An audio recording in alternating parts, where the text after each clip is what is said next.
Bem-vindos ao Espaço Profissão Sem Filtro. E hoje nós estamos aqui com uma convidada que dispensa comentários. Ela é extremamente especial para o podcast. A Kelly vai explicar para vocês melhor o motivo para isso. Nós estamos aqui com a nossa doutora veterinária, Letícia Palhares. Letícia, seja muito bem-vinda. Muito obrigada, gente. Eu tô imensamente feliz de estar aqui hoje, principalmente por ela, porque ela é mãe de uma das minhas estagiárias. Então, assim, eu tô imensamente feliz mesmo de estar aqui. Nossa Senhora. Ela já deu um spoiler e agora a Kelly vai começar com vocês a falar qual é realmente a grande importância da Letícia para a realização desse podcast. Nos assistam aí e podem ter certeza que vai vir muita coisa legal. Então, pessoal, para quem acompanha a gente, né, lembra aí do episódio 0, do qual eu contei de como surgiu a ideia do podcast, como tudo começou, com uma dor minha, né, que não estava fácil.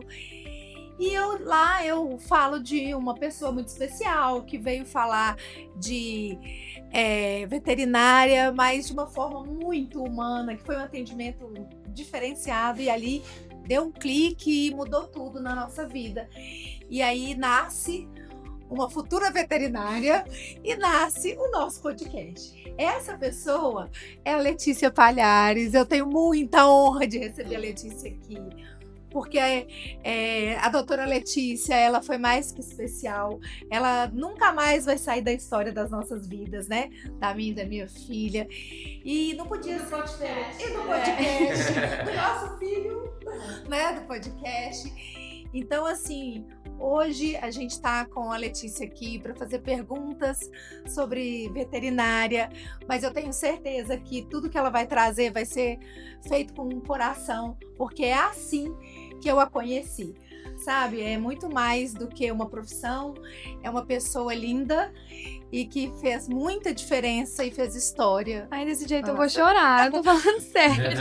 Letícia, muito obrigada por aceitar nosso convite, mas a gente aqui não dá moleza. A gente vai acabar com você. Vambora, tô preparada.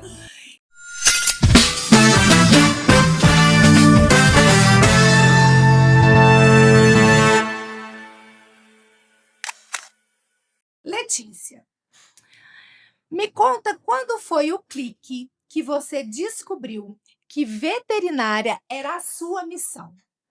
Teve um caso, um animal, um momento específico, você sempre soube? Como foi isso?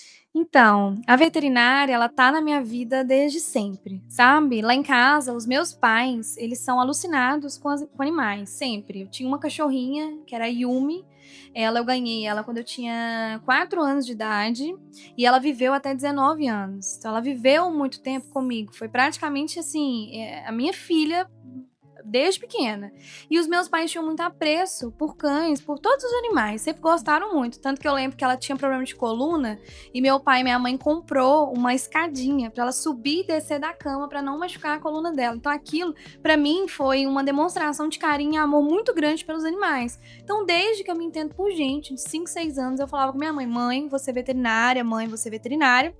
E a gente tinha um veterinário, tem ainda, né? Que ele às vezes atende os meus animais, porque eu não sou veterinária dos meus, eu não consigo ser. É o Dr. Daniel. Ele sempre atendeu os animais da minha família. E durante todas as consultas, durante tudo que ele fazia, vacinava, cirurgia, consulta, eu tava lá, presente. Ele falava: ó, você vai ser meu auxiliar, você vai ser minha estagiária, faz veterinária. Então ele sempre falou pra mim. E os meus pais sempre me apoiaram muito. Então, assim, eu acho que o apoio dos meus pais foi quem me jogou pra frente, foi quem falou assim: não, se você quer isso, faz mesmo, corre atrás, que você consegue, você dá conta. Então foi isso, desde pequena eu sempre tive o apoio de pessoas que me amaram muito, então deu muito certo. Escolher uma profissão é muito difícil, né, gente? Por isso que a gente tá aqui, sabe? Nossa a gente tem um Senhora. público que, assim, é desafiador demais. Eu queria só contar uma coisa antes de fazer a segunda pergunta, que a Letícia tem uma estratégia que eu acho muito legal quando ela vai dar uma vacina no bichinho, dar uma injeção, ela cutuca em outro lugar. Uma coisa eu assim. desensibilizo. Ai, gente, eu acho isso tão fantástico. Olha que bacana. Eu achei isso muito legal, Letícia. Isso é bom. Gente, eu que sou sua fã. Tá doido. Isso é bom porque eu costumo dizer que às vezes a gente lida muito com a medicina veterinária de uma forma de, vou tratar o problema, vou fazer isso, pronto, acabou. Eu não enxergo assim, sabe? A veterinária é tudo que eu tenho, depois da minha filha, né? Que eu tenho uma filha de 4 anos. E a veterinária é tudo pra mim. Tudo que eu tenho hoje, eu consegui com a veterinária. E eu sou veterinária hoje porque eu tenho muita compaixão, muito amor aos animais. Então isso me ajuda a fazer os atendimentos lidando mais com amor, com carinho. Então eu desensibilizo o animal, eu faço carinho, eu faço contato na recepção com os animais, para que durante a consulta não seja um momento de tensão. Porque se eu deixar o tutor tenso ou o animal tenso, eu não vou conseguir coletar um sangue, eu não vou conseguir até mesmo desvendar o problema que o animal tem. Porque ele vai estar tão tenso que ele vai demonstrar coisas para mim que vai me deixar completamente confusa. Então eu tento manter um ambiente mais confortável possível, tanto para o tutor quanto para o animal, sabe? Isso ajuda muito a resolver os problemas, muito. Quanta empatia, né, gente? E a gente conecta, eu falo até como psicóloga, né? O trabalho que a gente faz na psicologia não é muito diferente. Não. Então, como é importante a gente utilizar da empatia sendo, né, em qualquer área de atuação. Eu falei no último episódio sobre a psicologia, penúltimo, né? Eu assisti, inclusive é muito bom o episódio. Obrigada. Então eu vou me conectando aqui quando você fala da empatia, que é essa conexão que a gente tem, né, não só com o animal, mas com toda a família, né? Se a Yasmin te conhecer, eu tenho certeza que ela vai mudar de curso. Oh, meu Deus! Porque ela já fala, né, da área de humanas, medicina, mas ela é apaixonada com os animais. Ai, então gente. é lindo ver, né, você falando dessa forma, porque quem ama, né, quem tem amor para dar na sua profissão, né, vai ter muito sucesso. E é isso que você Nossa, tá eu até arrepio, sabe? Porque a medicina veterinária, ela é muito difícil, sabe? Tem, é claro, esse amor, a compaixão, a empatia, né? Só que a gente tem sempre que lembrar que tem um animal ali, mas tem uma família por trás dela. Família que tem problema financeiro, família que tem problema de saúde. Na maioria das vezes é o mesmo problema que o pet tem, engraçado, né? Então, assim, às vezes é um paciente que é oncológico, a avó, a mãe, tá passando por um problema também de câncer. Então isso tudo deixa o tutor mais ainda sensibilizado. Então assim, você tem que ter muito jeito para lidar, porque não é todo mundo que tem condição de fazer os exames de diagnóstico. Então isso na veterinária é muito difícil, que causa até mesmo vou dizer, mas é uma exaustão emocional, sabe? De você ter que resolver os problemas de todo mundo, tanto da família quanto dos cães, da saúde do cão, lidando com a realidade financeira de cada um. Isso é muito difícil. Eu já passei por isso com o cãozinho. O Billy ele viveu até 18 anos. A Yumi viveu até 19, né? Até 19. Até 19. Qual que era a raça? É Yorkshire. O era um poodle. Então, a gente viveu isso. Todo esse processo de adoecimento, não só com ele, mas na família. É engraçado ela trazer isso, porque, gente, foi exatamente o que eu vivi. E realmente faz todo sentido quando você tem um profissional que vai olhar, né, para além daquele problema, né, que a gente vive com o animal, mas para todo esse contexto. Parabéns, viu? Isso é para poucos. Então, eu vou para minha pergunta. Letícia, vamos lá, agora nós vamos resgatar e fazer uma retrospectiva rápida, tá? Lá quando você entrou na faculdade, qual que foi seu maior choque de realidade no primeiro mês ali, tá? Na faculdade ainda. Vamos fazer a Letícia resgatar isso, gente. Nossa, eu tinha 18 anos. 18 anos, quando entrei na faculdade, eu era muito nova. Só que antes de entrar pra faculdade, eu fiz 1 ano de enfermeira veterinária. Eu formei em auxiliar veterinário. Inclusive, foi também uma das minhas inspirações para eu querer mais ainda a veterinária. Foi a Michele, do Hospital Pet Center. Ela, assim, me guiou, me treinou, me fez ser uma ótima auxiliar veterinária. Aí, a partir dali, eu falei assim, não, é o veterinária mesmo, vambora, vamos fazer. Aí, iniciei com 18 anos, só que eu queria mexer com equino, queria mexer com cavalo. Eu falei, não, cavalo é minha área, adoro cavalo, amo. É isso que eu vou mexer, não quero mexer com pequenos. Só que ao longo da graduação, eu fui vendo que é um meio muito difícil de entrar, sabe? É um meio complicado, você tem que lidar com grandes animais, aí eu já vi que não era minha área. O maior choque que eu tive de realidade foi exatamente isso, mudar completamente o meu segmento, sabe? Daquilo que você imaginou, né? A princípio, Sim, né? eu achava que seria outro mundo, completamente diferente do que eu vi na faculdade. Então, quando eu me vi num cenário de que eu não queria fazenda, não queria ficar de um lado pro outro, em Minas Gerais, que eu queria ficar perto da minha família e lidar com os pequenos animais, eu tive que alinhar o emocional com a razão, porque o meu maior medo de mexer com pequenos animais era que eu gostava demais. E eu lidar com aqueles animais doentes e tendo que resolver os problemas e ver eles adoecendo, aquilo mexeu muito Como comigo. seria isso, Nossa. né? Um processo pessoal, emocional, né? E é muito difícil até hoje pra mim, porque eu me apego muito. Então, Entendi. quando eu comecei a fazer os estágios e eu lidava direto com as famílias, e lidava direto com os animais, e eu os via acabando até mesmo falecendo, nossa, mexeu muito comigo. Muito comigo. Aí foi um ponto que eu queria desistir. Falei, não, isso não é pra mim, eu tô sofrendo muito, esses animais, ele não tem como eu salvar eles, eu não vou conseguir. Então, pra eu amadurecer essa parte, foi muito difícil. E até hoje é uma das coisas que eu lido na minha rotina. Gente, amadurecimento emocional, olha só. Nossa, é um ponto muito importante e pouco pensado, né? Quando a gente começa a faculdade, de fato, a gente não tá preparado muitas Não. vezes, né? É um Ainda mais amadurecimento que sendo- acontece no decorrer do curso E mesmo. ainda mais sendo tão jovem. Sim. Com 18 anos, gente, é muito jovem. A cabecinha, ela não funciona direito.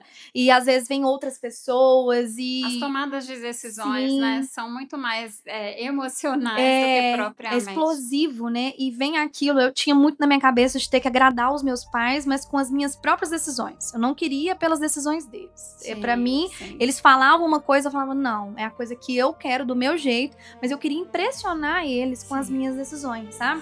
Então isso na minha cabeça não funcionava direito. Eu tive meio que um embate, assim, sabe? Tanto também que nessa época eu saí da casa da minha mãe. Eu vim morar sozinha aqui em BH, porque os meus pais, eles são de Igarapé. Então eu me mudei para Belo Horizonte. Então juntou tudo, de eu estar sozinha, de eu ter que lidar com essa rotina, ter que amadurecer emocionalmente, foi muito difícil. Muito difícil mesmo. Então, Letícia, você trazendo, né, aspectos relacionados à sua pouca idade para tantas decisões e responsabilidades, nós trabalhamos diretamente com jovens e adolescentes que estão nos acompanhando e neste momento, o que você poderia dizer para eles que faria com que fosse a veterinária a escolha deles? Porque foi a sua escolha. Sim. O que a veterinária move na sua vida hoje, pelo que eu tô percebendo, é mais do que apenas só gostar de bicho, né? Então eu queria que você trouxesse aí quais os aspectos você acredita que um bom veterinário precisa ter, ou alguém que aspira a ser veterinário, ou, como foi o caso da nossa querida Carol, como que despertar esse interesse pela veterinária? Então, se eu pudesse dar um recado para esses jovens, seria: calma, respira. Primeiro, vai dar tudo certo, no tempo certo. Tem tempo para tudo. Não adianta acelerar demais as coisas. Então, assim, Deus tem um propósito na nossa vida. Então, a gente tem que ir com calma e tudo vai acontecer no tempo que tem que acontecer. O segundo pensamento que eu não tive quando eu era mais jovem era: escutem seus pais, pelo amor de Deus. Gente, eles sabem. Por favor, sua mãe, seu pai, gente, escutem eles. Eles querem o melhor pra vocês. Às vezes parece que não. Às vezes parece que eles querem só cobrar e saber o que você vai fazer, saber as decisões que vocês vão tomar. E o terceiro passo é, se você tem a sementinha na sua cabeça sobre cuidar da vida tanto do ser humano quanto dos animais e juntar isso em uma profissão, é a veterinária. Você vai ser psicólogo das pessoas, você vai ser médico das pessoas, você vai lidar com a saúde pública, você vai resolver zoonose. Então, assim, não é só animais, não é só bichinho bonitinho, vacina, exame, não. Você vai lidar com problemas reais. E o impacto que isso traz na vida das pessoas é muito sério. Eu, por exemplo, eu tenho alguns tutores que, assim, tudo que acontece na vida deles, eles trazem pra dentro do consultório, tudo. A minha consulta, ela não é tipo 30 minutos, 40 minutos, ela é 1 hora, 2 horas. As pessoas me contam os problemas pessoais, elas me falam o porquê aquilo tá acontecendo, qual que é a rotina delas, e daí vem o tratamento do animal. Então, assim, se você tem essa sementinha na sua cabeça de pensar em ajudar as pessoas e os animais, é a profissão correta. Mas nem tudo na vida é um mar de flores. Não tem como eu lidar com a veterinária como se ela fosse maravilhosa a todo tempo. Tem aquela questão que eu comentei com vocês na última pergunta sobre exaustão por compaixão. Então, às vezes, você ama muito a profissão, você ama muito o que você faz, você quer fazer aquilo com muito fervor, muita paixão, mas isso tem um desgaste emocional muito grande. É complicado, a gente lida com muita coisa, sabe? As pessoas têm uma expectativa muito alta em cima de você. E às vezes você não consegue atender essas expectativas. Então, você lidar com isso é muito sério, é muito complicado, sabe? É interessante, Letícia, porque você falando nos remete muito à compreensão de que um profissional ele é realmente múltiplas coisas. Sim. Né? E ao ouvir você falando sobre zoonose, saúde pública, sobre o cuidado não somente com o animal, mas com o ser humano que está ali por trás, e a sua trajetória, né? Você teve ali um momento de experimentar a enfermagem, né? Num técnico, não é isso? Num curso de preparação. Então, são etapas, né?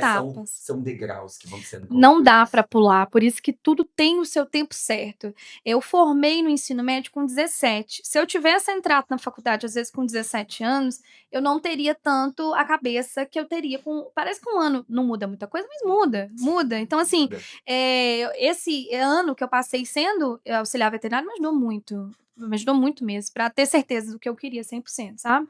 Essa preparação, né? Incrível, gente. E é uma ideia legal essa coisa, né, da preparação aí de um ano, de experimentar um pouquinho, é bacana. E eu tenho visto que a veterinária, ela tem crescido muito. Nossa. Né? Eu vejo, agora eu tô com uma experiência, né, na minha casa, e eu vejo assim, gente, a quantidade de estágio, de oportunidade, sabe, é gigantesca, porque é um caminho que tá, assim, é muita coisa boa que está acontecendo nessa área. Então, assim, a gente tem também a ideia do grande porte, a gente tem muita coisa, tem zoológico, tem muita coisa legal. A carne que a gente come, ela passa por inspeção médico-veterinário. Olha que bacana, sabe? Então, tem muita coisa legal. E falando de vida real, queria saber o seguinte, 2 coisas. Uma, eu já entendi que estágio, o mercado tá tranquilo, né? Tem a bolsa lá, cada lugar vai ter uma bolsa, porque tem profissão que estágio é bem difícil de conseguir, né? Nessa área eu tô percebendo que a coisa tá caminhando bem. Mas e salário? Nossa, polêmica. Polêmica. E a pergunta sem filtro. Nossa. O que acontece? Gente, porque assim, a pessoa chega no estágio, eu vou fazer medicina veterinária, acha que já vai ganhar muito dinheiro. Então, calma aí. Como é que começa? Como é que é o caminho? Como é que é isso? Me fala de dinheiro. Dá pra viver bem? Então, gente, veterinária, né? Eu falei pra vocês pontos muito positivos dela e falei sobre exaustão. O que acontece com a medicina veterinária? A gente tem um problema muito grande que, apesar de estar em crescimento, estar em ascensão, as pessoas estão valorizando mais a gente, estão respeitando mais a gente cada dia que passa, porém, financeiramente, ainda é uma área muito desvalorizada. Não adianta você entrar na medicina veterinária com todo fervor, com todo amor, com toda empatia que você tiver, se você tá pensando em ganhar milhares de dinheiro nos primeiros anos. Você não vai ganhar. Essa é a realidade de hoje. Infelizmente, você não vai ganhar. Você vai trabalhar muito, você vai ter que estudar muito, você tem uma exaustão muito grande, infelizmente, e você não vai ganhar bem nos primeiros anos de formação, tá? Estágio, eu mesma, durante a minha faculdade, eu infelizmente fiz muito estágio gratuito, a fim de ter experiência, apenas, para ajudar que quando eu formasse, eu tivesse uma base melhor. Mas assim, financeiramente, não é uma das melhores opções. Só que, vem um adendo, tudo que eu tenho hoje, eu conquistei com a medicina veterinária. É uma construção, né? É uma Letícia? construção. Eu me formei em 2024, no início de 2024, então eu tenho 2 anos de formada, né? Nos últimos períodos da faculdade, eu ingressei na pós-graduação e fiz pós-graduação em cirurgia de tecidos moles, porque era isso que eu queria. Queria operar, queria fazer cirurgia. Durante a minha pós-graduação, eu trabalhava de noturno. Eu era plantonista noturno. Tinha meses que eu ficava 27 dias dormindo fora de casa. E 27 dias no mês, de 12 horas de plantão noturno, atendendo emergência, não é brincadeira. Não é. E vou ser bem sincero, meu salário nessa época era R$3.500. Você ficar 27 dias longe da sua filha, que tinha 1 ano de idade na época, dormindo fora, Sim. chegando em casa, ter que arrumar casa, ter que fazer tudo, ter que estudar, porque eu fazia pós-graduação. Muito exaustivo. Muito E é a exaustivo. realidade. Acho muito legal, né, que a gente traga essa realidade para ser refletida, assim como todas as profissões, cada uma vai ter o seu desafio, mas dentro do mercado da veterinária, né, isso é importante a gente frisar, gente, é uma trajetória a ser construída. É uma construção. É. E você tem que ter paciência, tem que ter dedicação, sabe? Porque senão você não chega a lugar nenhum. Sim. Eu tenho uma frase na minha cabeça que eu falo ela desde que eu engravidei. E minha mãe me falou essa frase, por isso que eu faço. Escuta sua mãe, escuta sua mãe. Eu falei que a minha mãe, eu tava grávida, né? Eu engravidei no 6º período da faculdade. Aí eu tive que puxar 2 períodos em 6 meses. Então eu tive que estudar 7h30 da manhã até 11 da noite, barrigudíssima. Tava assim, gravidíssima. E aí, teve um dia que eu passei o final de semana na casa da minha mãe e falei, mãe, tô muito cansada. Eu trabalho, estudo, trabalho, estudo, trabalho, estudo. Ela, Letícia, todo mundo trabalha e estuda. Tudo que você for fazer na sua vida, você vai ter que dedicar. Tudo que você for fazer na sua vida, você vai ficar cansado. Então, se agora, nesse momento, você tá se sentindo assim, daqui uns anos, você vai ver que o seu esforço vai voltar tudo pra você de uma forma muito boa. Então, aproveita enquanto você tá nova, aproveita enquanto você tem o pique, aproveita enquanto você tem na sua cabeça que crescer profissionalmente vai te levar pra um lugar bem melhor. Foi isso que eu fiz. Então, eu me dediquei, terminei minha pós e as coisas foram melhorando. Então, assim, hoje eu tenho meu carro, pago minhas contas, crio a minha filha. Sim. Então, a veterinária, eu com 26 anos, ela me sustenta, sabe? E a tendência é só ir melhorando. Quanto amadurecimento, né, Letícia? Nossa! Não só emocional, né? Mas de protagonismo de vida, né? Sim. Parabéns pra sua mãe. Ah, não, minha mãe, gente, minha mãe é uma figura. Parabéns pra essa Vocês mãe. têm que chamar minha mãe pro podcast, porque ela é uma figura. Gostei. Figura. Ela sempre me incentivou, mas sempre também ficou muito preocupada comigo. Porque ela sabia que quando eu coloco uma coisa na minha cabeça, eu não tiro. Esse episódio maravilhoso necessita de uma parte 2. Ative as notificações e faça um comentário.